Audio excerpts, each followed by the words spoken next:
Dua pohon perindang di Jalan Mendradata, Desa Bitre, Gianyar tumbang pada Sabtu 3 Februari.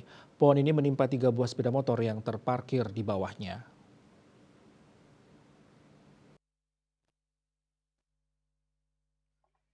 Kepala Badan Penanggulangan Bencana Daerah BPBD Kabupaten Gianyar Ide Bagus Putu Swambe didampingi Kabid Kedaruratan dan Logistik BPBD Gianyar I Gusti Ngurah Dibya Presasta mengatakan, tak hanya menimpa 3 motor pohon juga menutup badan jalan.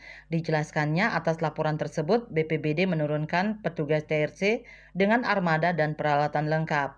Tiba di lokasi, petugas langsung melakukan upaya penanganan pembersihan material pohon tumbang. Dibia mengatakan 3 motor yang tertimpa itu bernomor polisi DK 6983 TU, DK 5350 LQ, dan DK 5091 LS. Kerugian material sekitar 5 juta rupiah. Ditambahkannya sekitar pukul 14 WITA, pohon tumbang sudah dapat ditangani dan akses jalan lancar. Wirnaya Bali Pos melaporkan.